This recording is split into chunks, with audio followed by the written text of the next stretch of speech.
হচ্ছে বিকাল 4টে, আর এত গরম তাই ভাবলাম একটু বাগানে গিয়ে বসি। আর বাগানে বসেই তোমাদের সাথে দেখো গাছপালা, ছাগল খাচ্ছে, এগুলো শেয়ার করতে মন চাইলো। তো প্রত্যেক দিনের মতো তোমাদেরকে বলার কেমন আছো, আশা করছি তোমরা সবাই ভালো আছো। আমিও কিন্তু বেশ আছি তোমাদের আশীর্বাদে।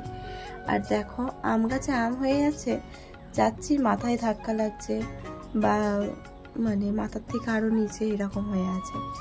তো বাবা এসেছিলো আমাকে দিয়ে যেতে, তাই এই স্ল্যাব মতো এইটা করে নিয়েছি যাতে এরকম ছোট ছোট গাছগুলো রাখতে পারি। আর গ্রিলে বাঁধিয়ে রাখলে না খুব একটা ভালো মনে হয় না বা দেখায় না, কেমন একটা জঙ্গলি ভাব লাগে আমার যেটা মনে হয়। তাই আমি ওইভাবে একটু স্ল্যাব মতো করে নিয়েছি। মানে ওটা সিমেন্টের না, ওটা অ্যালুমিনিয়ামের একটা তক্তা ছিল, সেইটা দিয়েই করে নিয়েছি। কেমন হয়েছে অবশ্যই কমেন্টে জানাবে। আর দেখো এখনও কিন্তু রোদের তেজ আছে, আর আজকে অনেক জামা কাপড় কেচে দিয়েছিলাম, সেগুলো ঘরে নিয়ে গিয়ে রেখে, আর কিছু গাছ ছিল সেই গাছগুলো এইভাবে এই বাটিতে, কৌটোতে, বোতলের মানে বোতল কেটে এইগুলোতে লাগিয়ে দিলাম। তো দূর থেকে দেখো কেমন লাগছে অবশ্যই কমেন্টে জানাবে। আর আমার কিন্তু বেশ ভালো লাগছে। আর এদিকে ছোটু দেখো, ও গরমে অস্থির হয়ে যাচ্ছে, কোথাও একটু শান্তিভাবে থাকতে পারছে না। এই আম গাছ তলায় না গিয়ে বসেছিল কিছুক্ষণ, আমি বাড়ি আসছি দেখেই ও চলে এসছে। তো চলো এখন বসে বসে এই জামা কাপড়গুলো ভাঁজ করে রাখি। যেহেতু আমি এখন আলমারিতে কিছু গোছাচ্ছি না, বাইরেই আছে, তাই এগুলো যদি এরকম গাদা করে রেখে দিই দেখতে খারাপ লাগবে। ওই জন্য এগুলো ভাঁজ করে করে একটা চেয়ারের উপর রেখে দেব, আর পরে যখন আলমারিটা আমি গোছাবো সেই সময় এগুলো গুছিয়ে রাখতে একটু সুবিধা হবে। আর আমার গলার ভয়েসটা হয়তো তোমাদের শুনতে একটু খারাপ লাগতে পারে, আমি দিনের বেলাতেই ভয়েস দিচ্ছি, আর এর থেকে জোরে কথা বলতে পারছি না, ভীষণ গলায় প্রেশার পড়ছে। আর কি বলবো, গলার মানে আমি কথা বলছি আর কাশি হচ্ছে। তো যাই হোক, ভ্লগ তো দিতেই হবে, কিছুদিন তোমাদেরকে না জানিয়েই ছুটি নিয়ে নিয়েছি, আর তো মানে ভ্লগ দেব না, আমার চ্যানেলটাও মানে রিচ কমে যাচ্ছে। যাই হোক, আমি এইভাবে গুছিয়ে এই চেয়ারের মধ্যে রেখে দিয়েছি। আর অয়নের কিছু জামা কাপড় আছে, ওগুলো উপরটা গোছানো আছে, উপরে ওইভাবে গুছিয়ে তুলে দেব। আর নিচেরটা যেহেতু গোছানো নেই, তাই নিচেরটা আর কিছু হাত দিলাম না। তো আমি বিছানাটা ঝেড়ে নিচ্ছি, কারণ এক্ষুনি ছোট চলে আসবে। এতক্ষণ তো বিছানার উপরেই ছিল, ওকে বাইরে পাঠিয়ে দিয়েছি। তো বিছানাটা ভালো করে ঝেড়ে নিয়ে আর বালিশগুলো গুছিয়ে গুছিয়ে রেখে দেব। আমাকে অনেকে কমেন্ট করে যে তোমার ভিডিও দেখতে ভালো লাগে বা ভালো লাগছে, আমার পাশে থেকো, আমি পাশে আছি। তোমাদের একটা কথা বলি বন্ধুরা, আমি হয়তো মানে ছোট চ্যানেল ক্রিয়েট করেছি, কিন্তু ইউটিউবে আমি এই 2 বছর কাজ করছি। আমার আগে একটা চ্যানেল ছিল, সেটা আমি ছেড়ে দিয়েছি, ওটা আমার ওয়াচ টাইম কেটে নিচ্ছিল ওই জন্য। আর কি হয় বলো তো, সাবস্ক্রাইবার বাড়িয়ে কি হবে যদি ওয়াচ টাইমটা যদি পূরণ না হয়। তুমি ভালো ভালো কন্টেন্ট ক্রিয়েট করো, দেখবে তোমার সাবস্ক্রাইবার এমনিই চলে আসবে। কাউকে গিয়ে গিয়ে বলতে হবে না যে আমার মানে পরিবারে এসো, তোমার পরিবারে আমি এসছি, বা আমার বন্ধু হও। আমি আগের চ্যানেলে এইরকম করে আমার অনেকটাই সাবস্ক্রাইবার হয়েছিল, তো ওয়াচ টাইম আমার হচ্ছিল না। ওই জন্য ভাবলাম যে এইসবের পিছনে না থেকে যদি মন দিয়ে তুমি কাজ করো, দেখবে সাফল্য এমনি তোমার দরজায় কড়া নাড়বে। হ্যাঁ বন্ধুরা, যদি মন দিয়ে তুমি কাজ করো, দেখবে তোমার মানে লক্ষ্যে তুমি ঠিক একদিন না একদিন পৌঁছে যাবে। আমি হয়তো ছোট ইউটিউবার, আমার মানে ভালো ভিউজ আসে না, তারপরে হয়তো বেশি সাবস্ক্রাইবারও নেই, কিন্তু আমি এই 2 বছর যেভাবে আমি মানে শিখেছি সেটাই তোমাদের সাথে শেয়ার করলাম। তো তোমাদের সাথে কথা বলতে বলতে আমার এদিকে বিছানা গোছানো কমপ্লিট হয়ে গেছে।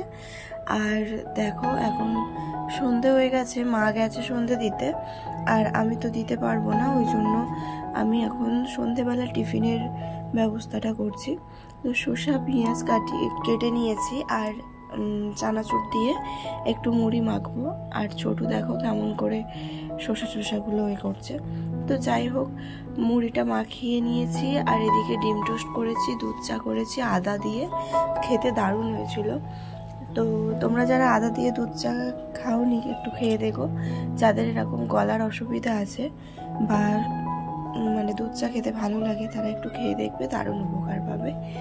আর অয়নকে বাইরে পড়তে বসিয়েছি আর ছোটু ঘরে পড়তে বসেছে, মানে একটা স্লেট আর পেন্সিল দিয়ে দিয়েছি, ওইভাবে লিখছে আর মুছছে।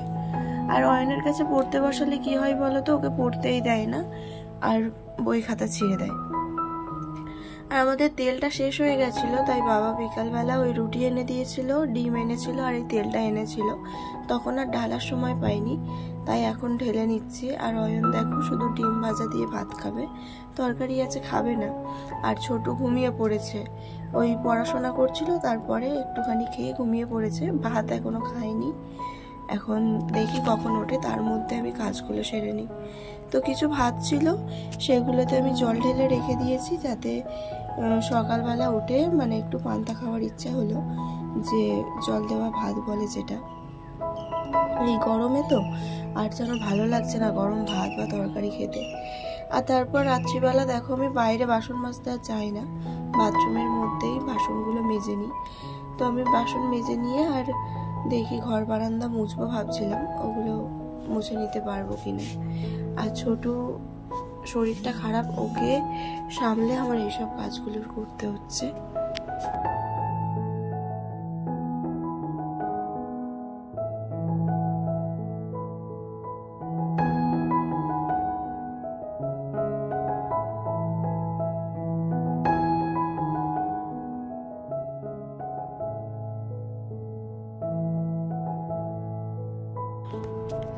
সংসারে তুমি যতই কাজ করো, কাজ যেন আর ফোরায় না, একের পর এক কাজ এসে হাজির। আরও তুমি সারা রাত ধরে কাজ করলেও কাজ ফোরাবে না। তো যাই পারে হোক, কালকে শনিবার, আর কালকে সকালবেলা উঠে তো আর ঘর বাড়ি হয়তো মুছতে পারবো না, মানে কালকে কি হবে, আদেও ঘুম ভাঙবে কি না সেটাও তো জানি না বলো, যে নিঃশ্বাসের বিশ্বাস নেই। হয়তো রাত্রিবেলা শুয়ে আছি, সকালবেলা নাও উঠতে পারি, এটা তো হতেই পারে। তো যাই হোক, কালকে হচ্ছে শনিবার, ওই জন্য আজকে ঘর বাড়িটা ভালো করে মুছে নিচ্ছি। আর ছোটু ঘুমাচ্ছিল, আর সেই ফাঁকে এই কাজগুলো করলাম। আর এখন একটু ফ্রেশ হয়ে তারপরে যাব ঘরে কিছু কাজ আছে, সেই কাজগুলো একটু করতে হবে। তো আমি বাসন মেজে না ওইখানেই রেখে দিই, আর রান্নাঘরে নিয়ে আসি না।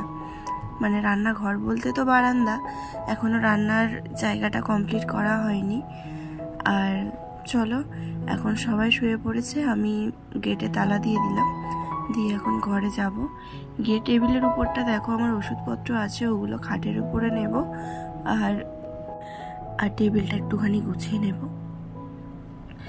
আর আমার যেহেতু এখন না থাইরয়েড মানে ধরা পড়েছে, তো থাইরয়েড হলে না গা হাত পা ভীষণ ভারী লাগে, আর এই গরমে কাজও করতে ইচ্ছা করে না। যাই হোক, ছোটুও উঠে গেছে, ওকে খাইয়ে দেব। আজকের ব্লগটা আমি এখানেই শেষ করছি। যদি তোমাদের এতটুকুও ভালো লেগে থাকে তাহলে প্লিজ লাইক কমেন্ট শেয়ার করো, আর সাবস্ক্রাইব করে আমাদের পাশে থেকো। আর যদি এতটুকুও ভালো লাগে তাহলে অবশ্যই কমেন্ট করে জানিও যে কেমন লেগেছে। কেমন? আজকের মতো টাটা, আবারও ফিরে আসছি নেক্সট ব্লগে।